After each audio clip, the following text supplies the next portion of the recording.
The story of the golden-crested crane. Have you ever wondered why Uganda's national bird, the crested crane, carries its golden crown with such pride? What if I told you it's not just a bird, it's a symbol of courage, adventure, and a lesson we all can learn? Stick around to hear the full story. I'll reveal how you can still find traces of this tale in real life. Long ago in the lush kingdom of Uganda, a wise and benevolent king ruled over the land. His pride and joy was his only daughter, Princess Mirembe, whose name meant peace. Mirembe was not only beloved by the people for her kindness, but also admired for her insatiable curiosity. She loved exploring her father's kingdom, speaking with villagers, playing with animals, and marveling at the beauty of the flowers that painted the land. But one thought often crossed her mind. What lay beyond the familiar hills and waters of Uganda? Every year, the king and his entourage traveled to the enchanting Islands to visit Mukasa, the great wizard who lived there. These journeys were grand occasions. The king's war canoes, waswa and umbaliga, would be prepared with antelope horns, beads, and parrot feathers, decorating their red prows. Hundreds of paddlers, dressed in ceremonial attire, sang rhythmic songs as they rowed across the Great Lake, their voices carrying over the water like whispers of ancient spirits. Mirembe adored these journeys, finding joy in the songs and the beauty of the islands. Yet her curiosity lingered beyond the shores of her father's domain. One day, as the paddlers sang the familiar tune of the Song of Princess Mirembe, she turned to her father and asked, "Why do we always visit the same islands, father? The lake is vast, and there are so many islands we've never seen."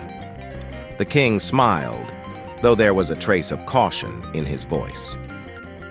"Not all islands are part of our kingdom, my child. Some belong to distant nations, with different languages and customs. If we venture too far, we may not be welcomed. But wouldn't it be wonderful to meet new people and learn their ways?" Mirembe pressed. Her father laughed gently and replied, "There is much to learn in your own land, little one. Do not let your heart wander too far."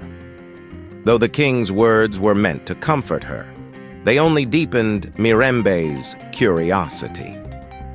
She often gazed out at the horizon, wondering about the lands across the Great Lake. Who are the people there? What stories do they tell? What secrets do their islands hold? One early morning, as Mirembe wandered through her father's garden, picking ripe loquats under the shade of a large tree, a crane approached. With its graceful stride, it lifted its feet high as it walked, as if each step carried the weight of wisdom. To Mirembe's surprise, the crane spoke. "Good morning, little princess. I am on my way to Kavirondo to visit my brother, who is ill." "Kavirondo?" Mirembe repeated, her eyes wide with curiosity. "Where is that?" "Far across the Great Lake," the crane said. "It is a wild land where people speak strange tongues and follow unfamiliar customs." Mirembe's heart leaped. "Oh, how I wish I could see it!" The crane tilted his head thoughtfully. "Why not? If you are brave, you can ride on my back. Hold onto my feathers tightly, for the journey is long and we cannot stop along the way. If you let go, you will fall into the lake and drown. But if you are willing, I can show you the wonders beyond your shores." Mirembe hesitated. Her father's words echoed in her mind, warning of the unknown, yet her curiosity burned brighter. "How will I ever know if I do not go?" she thought. Steeling her courage, she climbed on to the crane's back. "I am ready," she said. The crane stretched his wings wide, and with a powerful leap, they soared into the sky. As they flew over the vast blue waters, Mirembe clung tightly to the crane's golden feathers, her thoughts swirling with excitement and a touch of fear. Below them, The lake shimmered like a giant mirror, dotted with tiny, uninhabited islands. Birds called out in curiosity, asking where they were going, and Mirembe felt the thrill of the unknown. When they finally reached Kavirondo, Mirembe was awestruck. The land was unlike anything she had seen in Uganda. Dark hills rose dramatically, vast plains stretched endlessly, and the rugged Nandi escarpment loomed in the distance. She marveled at the Kavirondo people, who wore helmets of cowrie shells and painted their bodies in vibrant colors. The women adorned themselves with beads and shells but wore no clothes, a custom that left Mirembe astonished, yet fascinated.